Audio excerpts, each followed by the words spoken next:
Hello and welcome back to The Independent Pianist, your channel about piano music and piano playing. As usual, I'm your host, Cole Anderson, and today I wanted to take a little bit of a break again from analysis and my own playing to share with you another one of my favorite recordings from the discography of great pianists. It's also one of my favorite pianists, a very little known American pianist, George Bullock. And just in case you are wondering, that is indeed the correct pronunciation of his name.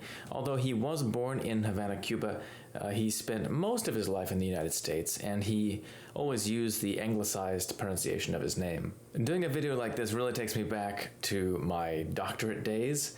I know it might be hard to believe, but I did indeed get a doctorate in piano performance. It took a few years to actually get that. I did that degree almost a decade ago now when I started.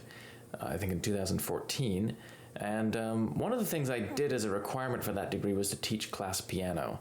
And if you don't know what class piano is, you're lucky, but I'll fill you in. You just imagine a room with about 12 Yamaha electric pianos, clavinovas, all arranged back to back in rows, and there's a grand piano and an electric piano for the teacher at the front of the class, so that was for me. Then there are 7 to 12 poor, unfortunate wind players, string players, singers, musical theater majors, choral conductors, what have you, not pianists. But they're all people who are required to take some piano so that they can basically be proficient, so they can read a score, so that they know all their scales and chords and so forth on the piano. And most of my colleagues in the piano performance degree hated teaching class piano. Most of the students they would find would either not do their work and then have to scramble to get prepared for the exams, or they would somehow else make the instructor's life difficult by complaining about the requirements and so forth, how difficult the requirements were. And the requirements weren't that difficult. I mean, if you want to see difficult class piano requirements, just go to China or Russia.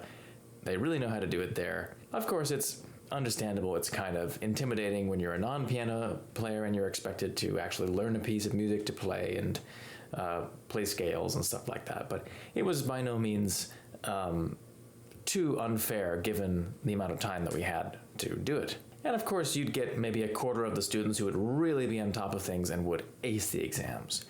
And anyway, my colleagues tended to hate this, except for the ones who were specifically in pedagogy. They tended to do great with it. I, on the other hand, I mean, pedagogy was never exactly my thing, teaching class piano and stuff like that. I'm more of a teacher for advanced pianists for the most part. But I kind of enjoyed it, actually. I don't know if you've noticed this, if you've followed this channel for a while, but I kind of like things where I get to announce and explain and introduce interesting topics. So I kind of took that approach to the class and tried to get them engaged by taking them seriously as musicians and amateur pianists. And one thing that we would do is that we would have Famous Pianist Friday, and I would bring in a video of some great pianist, introduce it, kind of break down the technique a bit and the interpretation, and then we would discuss it afterwards. I'd take comments from the class, and I surprisingly found that for the most part, this got a lot of people very involved in the whole process who might otherwise have not really cared. So anyway, today's video gives me some fond memories of that time. And George Bullock's kind of interesting. I mean, he's rarely heard about nowadays among many pianists, certainly among students. I feel like if you went to most conservatories over the world and you asked a bunch of piano majors for their favorite pianists, you would probably get a lot of Horowitz's, Brendel's, Rubinsteins, you know. Probably you'd get plenty of Zimmerman and Yuzhou Wang nowadays, among others. But I rarely hear people talk about Bullock, despite the fact that at his best, he was the romantic pianist par excellence. And I always found, I mean, it took me a while to find his best performances, but his best performances are really this wonderful blend of warmth and lyricism and power. He's never excessively neurotic or aggressive, unlike some of the other famous romantic pianists out there, Hoffman or Horowitz or Cifra or whoever. Instead, everything is very sung, very rounded and warm. And maybe it's not so surprising that he isn't so well known, given how unusually his career developed. I mean, he was really only in the limelight as kind of one of the major pianists of his day in the last decade and a half of his life. From about 1974, he had a big breakthrough concert in Carnegie Hall, and then he finally got a record deal with Decca. And by that time, he was already, I think, in his 60s, So that was kind of amazing. I mean, he was a student at the Curtis Institute in 1927, And he studied mainly with a kind of legendary pianist who's totally unknown now, but David Saperton. He was an incredible pianist. There are recordings of him playing the Godowski studies as well. And apparently he was an incredibly difficult teacher to satisfy and put his students through a very rigorous technical training, which was focused on the advanced exercises of Raffaele Josephi, one of Liszt's more well-known students.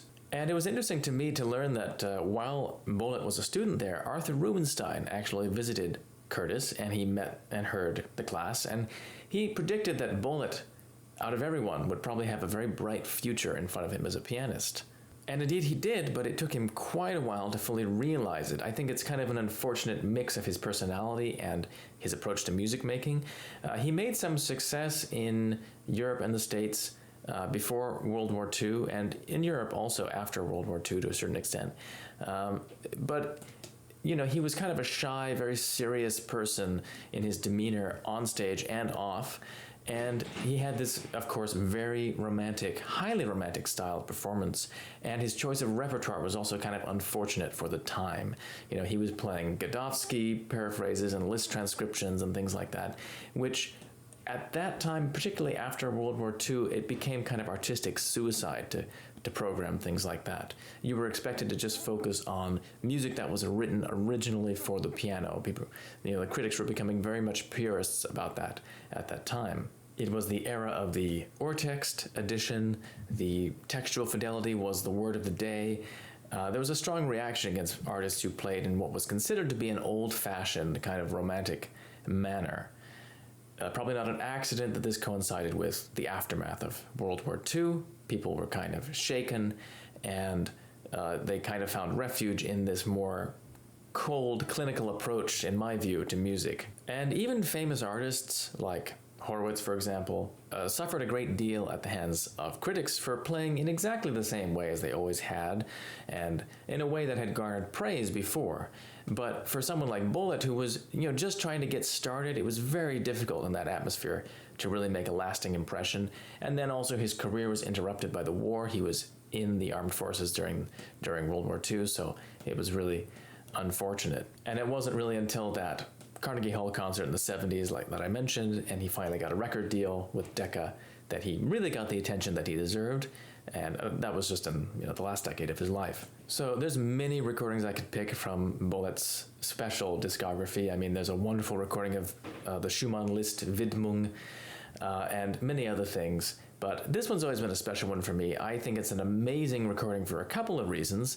Firstly, because I think he really finds the kind of key to this piece, which is admittedly kind of eccentric, and he really allows the piece to transcend its kind of arcane technical basis to come into the world of pure, beautiful music. The Godowski etudes, they're kind of an insoluble problem for most pianists. On the one hand, you have performers who are really excited about these pieces, but who can't really handle the technical challenges.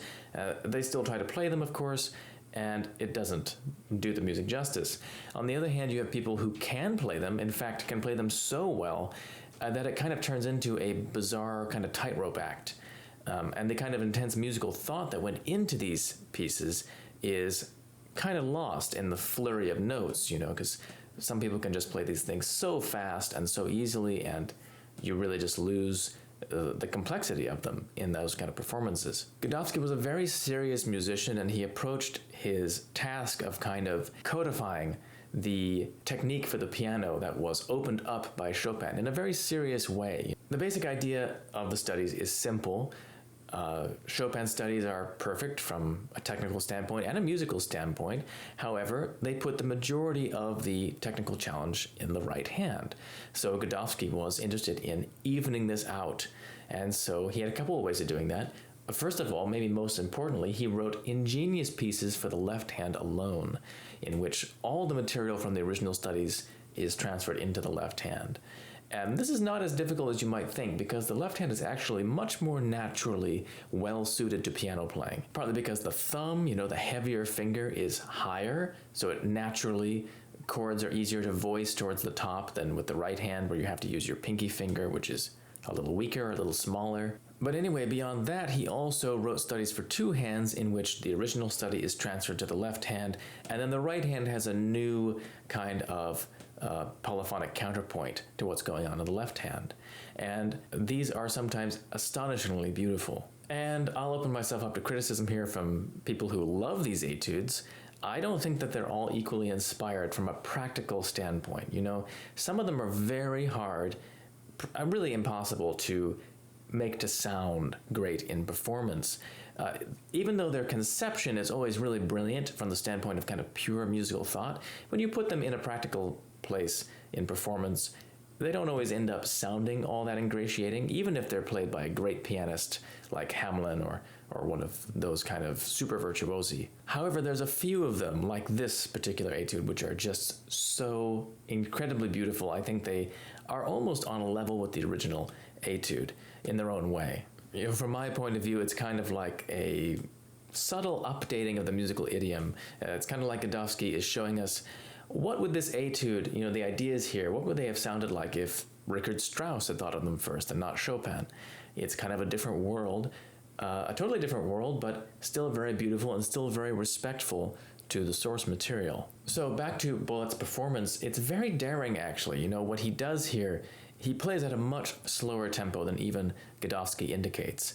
And just by the by, Godowski usually does ask for much slower tempi with his metronome indications than what you usually hear. And oftentimes in his notes even, he points out that a particular study should be played at a slower tempo. Most famously, the first etude, which people tend to just blow through. But Godowski really thought that it needed to be played quite slowly. So yes, Bolet plays very slowly here, and it's for a reason though, I think. It really works. Maybe it's because he was older and he felt a little bit of technical limitation by this time, but I don't know. I suspect he probably always played it a little slower like that, because it allows him to really enjoy the coexistence of the original etude in the left hand with this very touching late romantic counterline in the right hand. The difficulties of this etude are not really obvious in this performance because Bolet makes it look so easy, but it's very difficult to voice the right hand melody as clearly as he does in this recording. You know, usually it doesn't sound like that in most recordings. The arpeggios that accompany the melody are really tricky and intricate, and you often find yourself on an awkward finger to really shape the melodic line. So in the majority of performances, the melody doesn't really come through in the right hand, and the piece just kind of sounds notey and technical and kind of falls flat. Or even if it is brought out well, it's not necessarily so beautifully phrased and maybe feels a little rushed. You know, at least that's my feeling about the recordings I've heard of this piece, besides this one. And Bolet, on the other hand, just makes magic because he manages both things. He gets this beautiful emphasized melody and he phrases it in such a beautiful, singing, natural way. It's kind of spellbinding, really, to listen to. So please sit back, enjoy one of my favorite piano performances of all time, Leopold Godowski's 24th Etude after Chopin, played by George Bullock in 1988. And please stay tuned. Next week, I'll be back with some more of my own playing. I kind of have a busy couple of weeks here coming up, but I do still have some things coming up in the near future. So thanks for watching. See you next time.